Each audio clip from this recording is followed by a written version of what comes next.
Hello and welcome to Link Ahead, the City of Dublin podcast. It's not often we can say we have both Dublin royalty and Ohio royalty on the Link Ahead podcast, but we truly do today. Right, our guest has interviewed every major sports figure, coach, and athlete you can think of, covered every Buckeyes bowl game for decades, dedicates his life to safer driving and saving lives, and has called Dublin home for decades as well. 10 TV's legendary sports anchor, Dom Tiberi, welcome to Link Ahead. Great to be here. You know, Lindsay, this is the first time I've ever done a podcast, so I'm excited. I can't believe Dom's first podcast. Oh, Dom, well, we're going to begin with the calendar because it's August, which means the Buckeyes are gearing up for another football season. From what you're hearing and seeing, how are they looking this year? Well, I mean, obviously expectations are always high in Columbus, Ohio, when it comes to Ohio State, and for that matter, the Buckeye State. They recruit year in and year out as good as anyone in the country, and so they're going to be an exceptional football team this year. Obviously, they are loaded at the wide receiver spot. They've got the biggest running back room in the country. They've got to figure out a way to reload on the offensive line. They lost 3 starters from a year ago. And then the big question is who's going to be the starting quarterback. Mm-hmm. And it's a 2-man race right now between Kyle McCord and Devin Brown. I really thought McCord would be the guy to step up. He's been the backup the last 2 years. But Ryan Day wants to see that separation. And there's no bigger position on a football team than the quarterback position, and especially in Columbus and at Ohio State. So whoever Ryan goes with, I think he wants to feel settled that he made the decision and he's going to stick with the decision. And so I think, you know, I've said all along, and, you know, I know I'm an optimist, but this football team with the talent they have and with what we saw them do a year ago, they should have beaten Georgia. They got ripped off by the officiating, and the official now said, you know, they now say they missed that call, and it was targeting on Marvin Harrison Jr.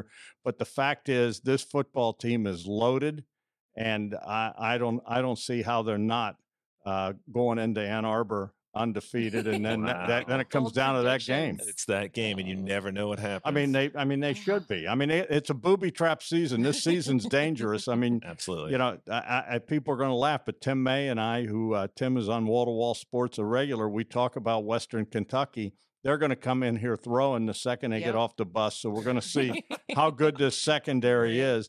But you got Penn State, and then you got to go up to Madison, which is one of the toughest places to go and play Luke Fickell. Mm-hmm. This schedule worries me. You got a night game at Notre Dame. You know, Marcus Freeman's going to want some payback. Right. This is not like that team up north who they're going to, if they suspend Harbaugh for the first 3 games, big deal. Yeah. Right. I mean, my goodness. I mean, you've kind of touched on some strengths and weaknesses. How, like NIL, that's a new thing. Everyone's trying to figure out, how does that change things at Ohio State? Personally, I'm not a big fan of where it's heading, but the genie's out of the bottle now, and you're never going to put it back. I mean, you know, what's the going rate for a quarterback at Ohio State? $2 million. I mean, and that's crazy money, but that's where we're at. And the NCAA, in my opinion, they pooched the punt. They messed us up 8 ways to Sunday. They should have gotten ahead of this a lot sooner, and they didn't. And so now we're in the situation. Everyone keeps saying, well, maybe the federal government is going to get involved. Do we really want that? Do we really want the federal government involved in college football? I mean, I think they got bigger things to worry about. Yeah. And the, you know, like balancing a budget and doing stuff like that. And now we're going to worry about college football. The NCAA should have got ahead of this a long time ago. I think where we're heading is 2 super conferences. Mm-hmm. And the bottom line is, you know, I go back to what happened with Jim Tressel and those kids that were there. And now you see what's going on. But, you know, that was then and this is now. What did you think about, did you see what Chip Kelly said about making it like the NFL? So you have regions and then you keep the conferences the way they were. I think we're heading to something like that. And I don't know that the NCAA, where I worry about the big picture is the NCAA, you know, you talk about big-time college football. The majority of Division I football programs in the United States lose money. You know, the Ohio States, the Michigans, the LSUs, the Alabamas, those are, that's obviously the cream of the crop. Right. But there's a lot of schools like the MAC schools and schools like that are going to try to keep up with they can't. Right. They're not going to be able to. So I think we are heading to some kind of super conference. And right now it looks like there's going to be two teams, two leagues, basically, the Right. SEC and the Big Ten right now. And, the Big Ten has taken the method of we're going to go get big city schools. So you think about the markets that the Big Ten is in now. You're in Los Angeles, you're in Chicago, you're in New York. Right. And, that's by design because you got the TV markets, you've got all that. And so, people go, where's it heading from there? I could see him taking Clemson just from the standpoint that Clemson's got some panache. It's not exactly a major market. Right. You hear Florida State mentioned, that's another program. Wow. Someone mentioned Miami. I don't know, it's a nice market, but I don't know that Miami would fit in, but it's going to be interesting to see. But I think you could see, and I agree, Chip Kelly might be onto something. That might be where this whole thing is heading.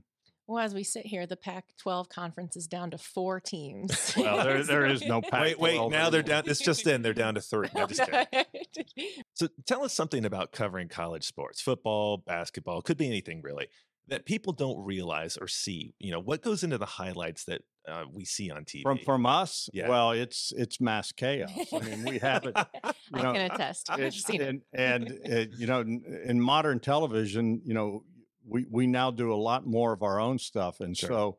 so we edit at our desks, Mm-hmm. literally on our computer, that the same computer we're writing scripts, we're also editing video. And so literally on a football Saturday, if like, for instance, if Ohio State's on the road, I'll cut my highlights and I sit and I, watch the game and it's getting streamed into my computer and I'll cut the highlights right there and write them as I watch the game. And that's the world we live in. It's we make it all try to make it look all pretty on the air, but there's a lot of work that goes in Sure. behind the scenes. And Lindsay, you're shaking your head. You know what it's like. I mean, it's, I earned all these gray hairs. Trust You me. did. Well, and Bruce, you asked about college sports, but I think the high school football Friday nights is the most Yeah. impressive thing you'll see, because how many games do you cover in Well, one we night? try- It's we- not just one football game. We try to get at least 8 to 10. Yes. You've had this career and made so many connections with people, athletes, coaches, executives. Another legend who comes to mind is Jack Nicklaus. Can you talk about your relationship with him? Well, Jack Nicklaus is, first of all, he put Dublin on the map. I mean, No, absolutely. Jack Nicklaus, I remember when I was a kid coming, my grandfather had racehorses and he stored them at, raced them at Scioto Downs, but he had them in Plain City. And I remember when I was a kid, we would drive up 161 and we'd go through Worthington and then we'd go through this little town of Dublin on the way to Plain City. And that was back in the 60s, Right. early 70s. And now you think about what it is. And it's, I don't think it's by any, coincidence that the Memorial Tournament and what Jack developed at Muirfield Village. And so, yeah, I'd call him the Dublin's been here, but what Jack did and his influence, you can't not look at. And he's been very good to me over the years. I've been at Channel 10 42 years, and Jack has treated me very well. When my daughter Maria was killed, I got several phone calls that morning, and one of the first calls was from Jack Nicklaus, called to check on me, and I'll never forget that. The other guys that called me that morning were Governor Kasich, John Wolfe, so yeah, and Urban Meyer. Wow. Yeah. Well, and that's a And testament. Gordon Gee. Yeah, those guys are good yeah. guys. Yeah. Yeah. Testament to the relationships Right. you've built Yeah. during your time at 10 TV. And we'll come back and talk a little bit about Maria's message here in a moment. But we want to talk a little bit more about the Memorial Golf Tournament. You've been covering that since it started pretty much. So help us understand from your perspective what the Memorial Golf Tournament means to Dublin, the pride, the prestige it brings to our city. Well, obviously, anything that has Jack Nicklaus touched, by it with the game of golf is going to be top notch. I mean, he is the greatest golfer of all time. I thought Tiger might catch him. That's not going to happen now. And he's won more majors than anyone. And I want to say he finished in second place more than anyone. You think about how many more wins he could have had. Mm-hmm. But Jack, in the Memorial Tournament, it is put certainly Dublin on the national map and the world map, Right. because the world's best golfers come here. It's always been a prestigious golf tournament. Many of the guys on the tour call it the fifth major because of the way they run it. Mm-hmm. But now with the elevation it's getting, and I know some people are talking about that it's moving back a week later. Mm-hmm. It's had some other dates early on. Yeah. I particularly am not a fan of it moving a week later, but I see what they're doing, and the whole live thing has kind of changed everything. Right. And it's going to be limited to 80 players. They will have a cut, so it'll be 50. We'll move on, but it's an elevated event, and the first place prize is $4 million. And so, anything that Jack touches is going to be great. So now we know you're a golfer. We have to ask, do you play pickleball? Yes, I do. We were going to play, and things have changed, but yeah. And I love the pickleball courts that you guys have right out down from City Hall here. Yeah, it's absolutely gorgeous. We say it every time. They are always full. And we left here on Monday night after a council meeting. It was raining. It was raining. It was dark, and there are people out on those courts. So I just love the dedication people. I'm not sure what I signed up for, but I signed up for this thing that sends me messages from the pickleballers. Oh, there you go. And I'm trying to remember what it is, but I get messages all the time. Hey, looking for a match. Anyone want to play it? And I'm like, I'm looking out and I go, well, there's snow out there. Like, these guys will play at any time. But yeah, I'll tell you, it's pretty cool. And it's actually fun. I can actually do it. Tennis is hard, but pickleball, it's like, I tell people it's like playing ping pong on a big ping pong table. That's it. It really is. Now, do you think you'll get to the point where you're covering pickleball as a sport? Oh, we are. We have. Yeah. They just had a big tournament in it. We did some stuff on that. Wow. Yeah. I've done a few things on pickleball already. Nice. Well, I'll have to give a shout out to our producer here, Scott Light. I know he just won a tournament, pickleball tournament. Well, he looks like a pickleballer. I'm telling you, he looks like a pickle. Make sure we work in a pickleball question every episode. So. Well, Dom, earlier you brought up Maria, and I was thinking about this just the other day. In September, it's been 10 years. Is that right? Yeah, it seems like 10 minutes. Oh my gosh. Doesn't seem real. No, it doesn't. So, Maria died in a distracted driving accident in 2013. And since then, you have founded the Maria Tiberi Foundation, which encourages defensive driving and educates about the dangers of distracted driving. Earlier this year, you stood beside Governor DeWine as he signed Senate Bill 288, which strengthens laws related to electronic devices while driving. Talk about this journey of turning tragedy into advocacy, because I've never seen anyone do it better. Well, it's become a mission for me and my family. You don't choose this, it chooses you, and then you decide what you do with it. And so it's two-pronged system. With Channel 10, my family there, we started Maria's Message. And that is it's a promotional event. We go to the schools, we talk to kids. It's an awareness campaign, and we've done that for the last 9 years. And then my wife and I started the foundation, and we're all about buying driving simulators. We raised $2 million in the last 8 years. Wow. And nobody gets a pay cut. No one makes any money off this. Everything's volunteer, and everything goes to the simulators.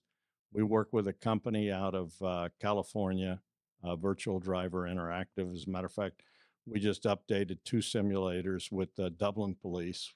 They were one of the first. We gave them a trailer too, so they can take the simulators around the community. But we initially bought 54 simulators, placed them all over the state of Ohio, including 2 with Dublin. And now our mission is to open schools, and we've opened 3 to date at about $360,000 a pop.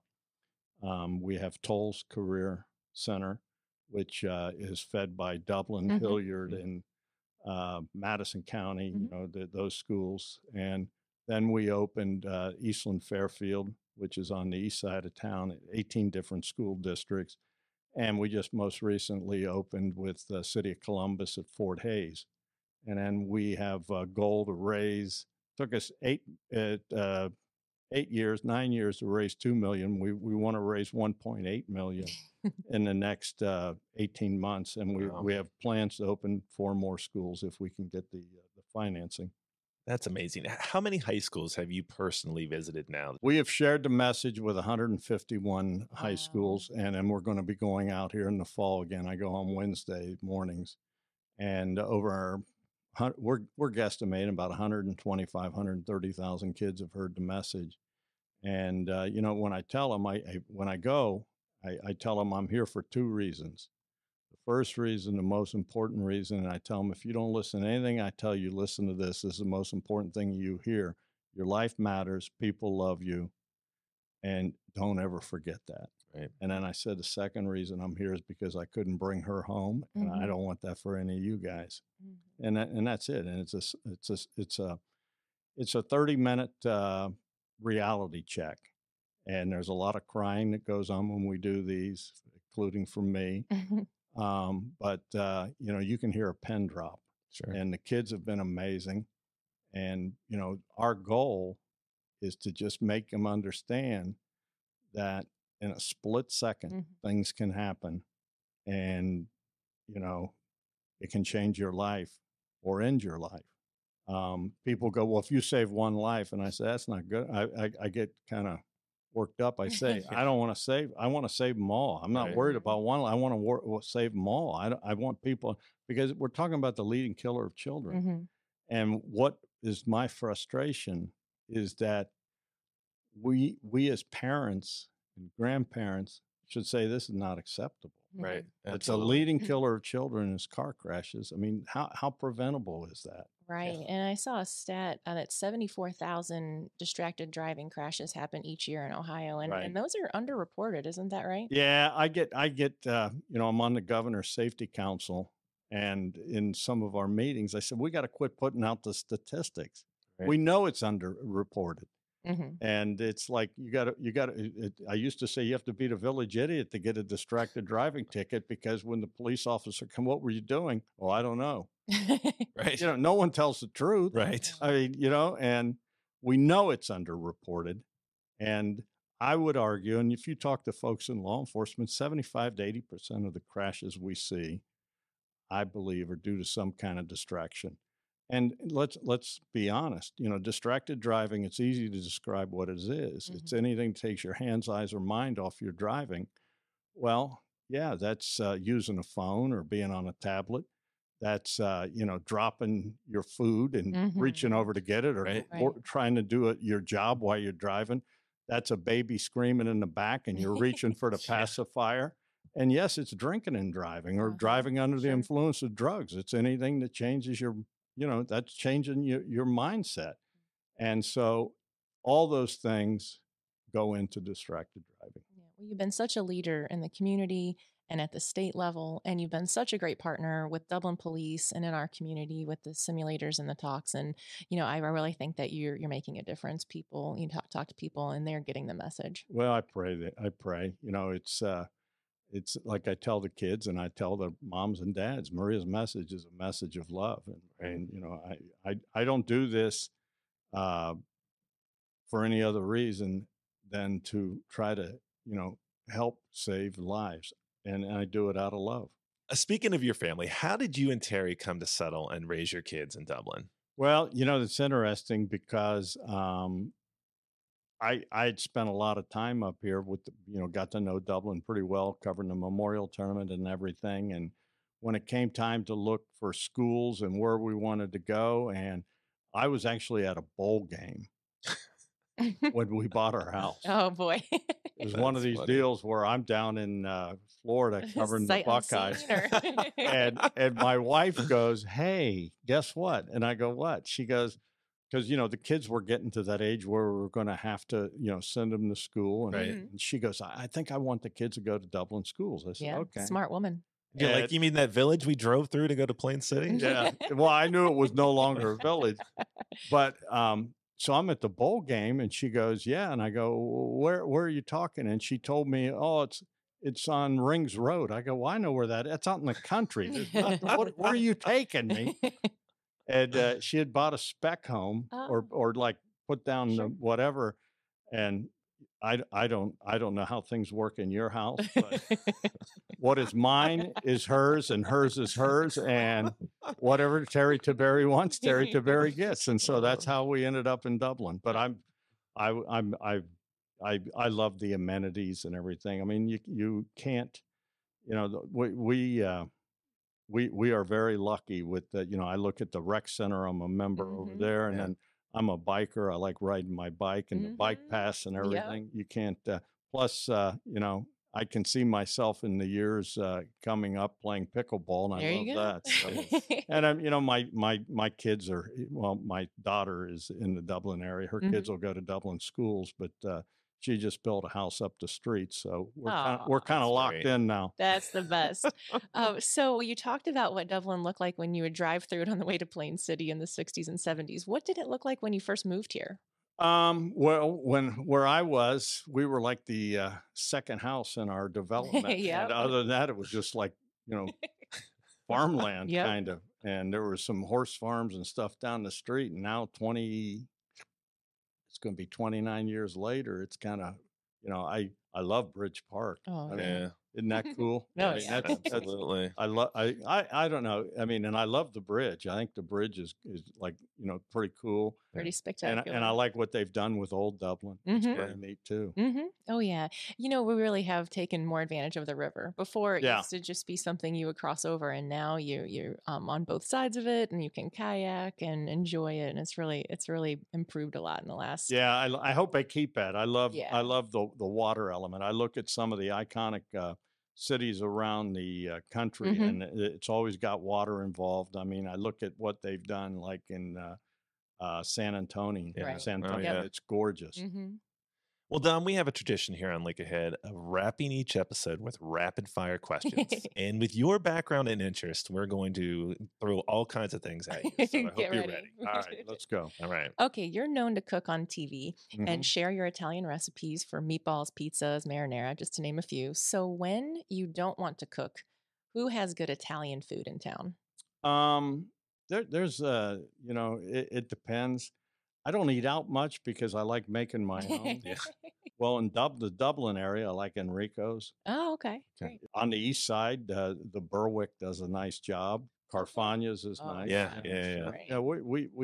We don't have as many places as we used to in the old days. So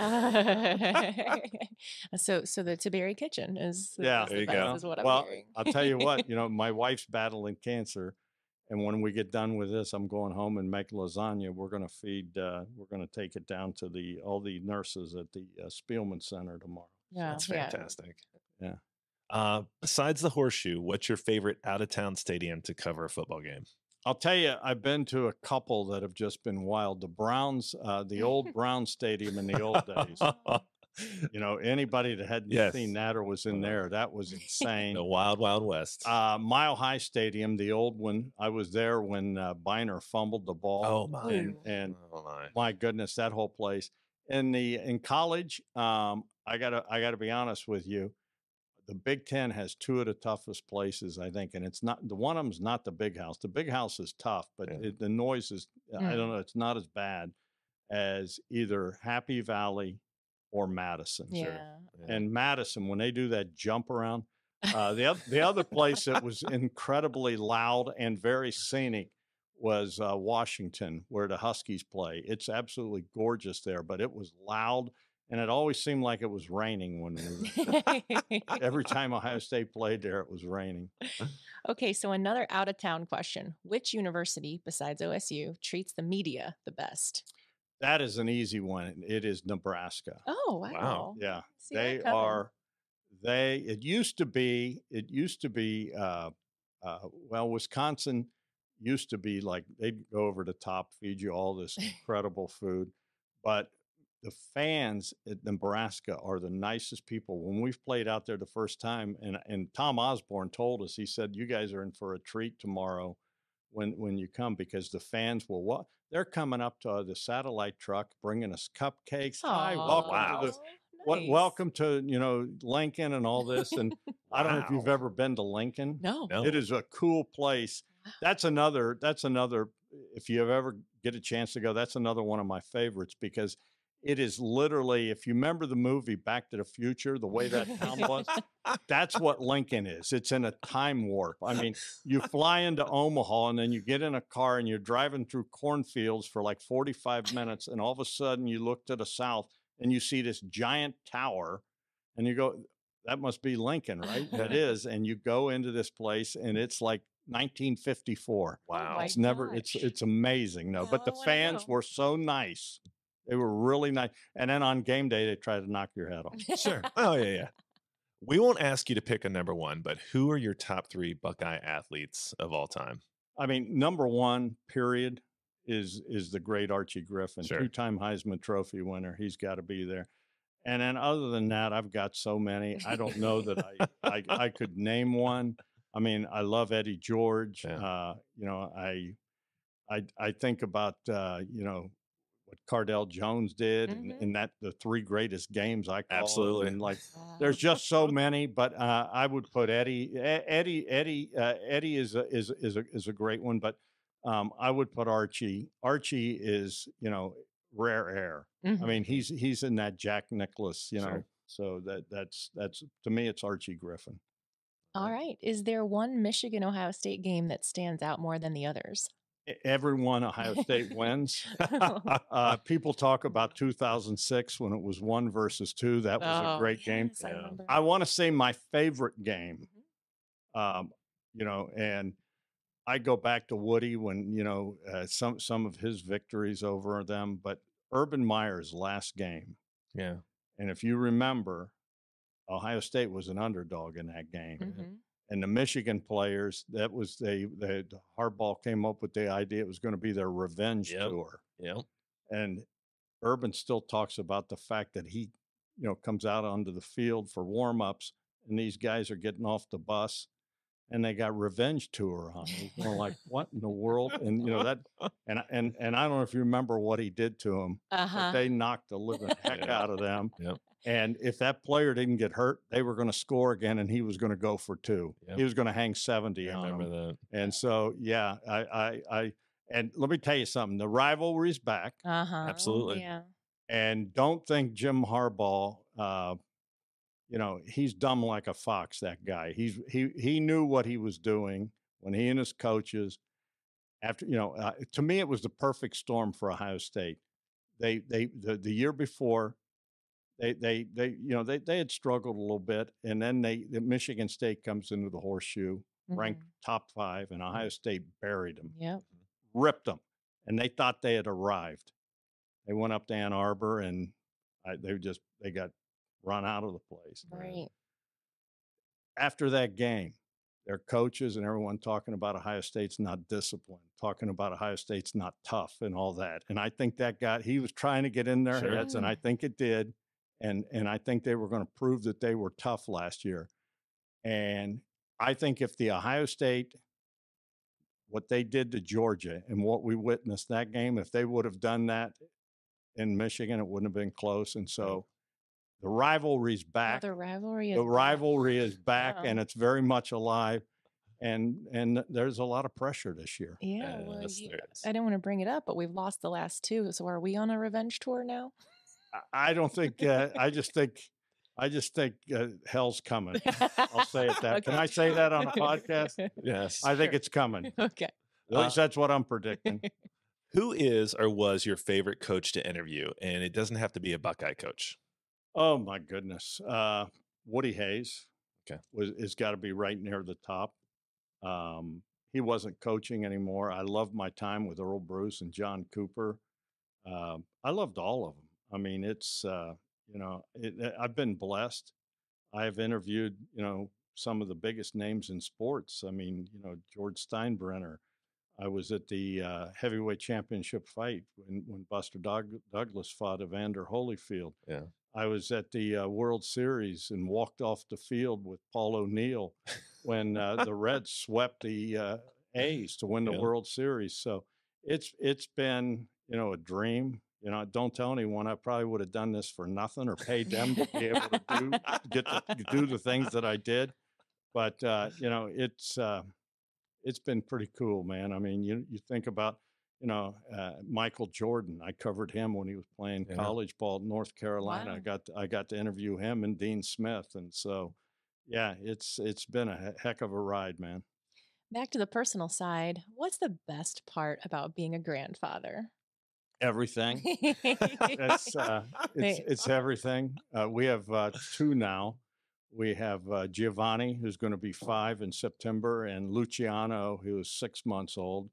Oh. And it's the best. You get to spoil them, you know, and they come over and they everyone goes, well, what are they going to call you? And I said, they'll call me whatever they want. Now Terri is Nona. Oh, no. And they're going, are you going to be no? And I said, that's how you say grandpa in Italian. I said, no's no good because you're always telling them no. Right. Anyways, I said, they'll figure out what they call me. And so he originally called me Pacha Dom. Pacha. Okay. He couldn't say, he was trying to say Papa. Now I'm Papa Dom. We understand that you don't get in the ocean much. Sharks. I used to. The topic of sharks. Okay. Yeah. You say sharks are a problem, but are they really?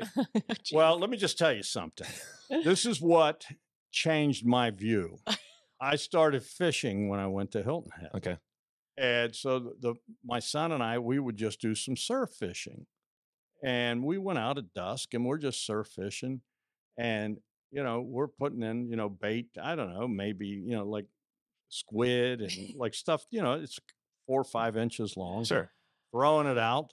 And we started catching sharks. Uh-oh. Oh, no. And, you know, they're like 4 or 5 footers, yeah. You know, and, you know, we're taking them off and whatever. And we were also catching stingrays, but it was like one right after another. And I'm going, man, they're only like in 3 feet of water and we're catching all these sharks. But, you know, I wasn't too worried. If they bit you, it would hurt. Yeah, it's not not taking your leg Baby or anything. Sharks. Well, then I started going out fishing in a boat. And so we were like, you know, you could still see the beach and we're over a wreck, they called it. And I caught a 12-foot. 12-foot shark? 800 and probably almost 1,000-pound tiger shark that we fought for like an hour to get it up. And when that thing got up, I'm like, oh my gosh. That would break the line. Did you cut the line or did you reel that sucker in? We caught him because cobia, which is a really good eating fish, swim with the tiger sharks. And so we caught that. And if you put a shark, they got him on his back. These guys knew what they were doing. You get the shark on his back, he goes in a trance. And so then we were catching the cobia. Huh. But that kind of, and then one day I was just, my son and I would fish in what we called Stingray Bay. It was this little bay in Hilton Head, like one of the estuaries that come in high tide and all that. And we're fishing, and all of a sudden we see there's a feeding frenzy, and there was a bunch of bull sharks there going to town on whatever. And I'm going, they're everywhere. Oh no! And so I am not Jacques Cousteau. Right. I am not a marine biologist, but I do know this much. You have a 0% chance of being bitten by a shark if you don't get in the dadgum ocean.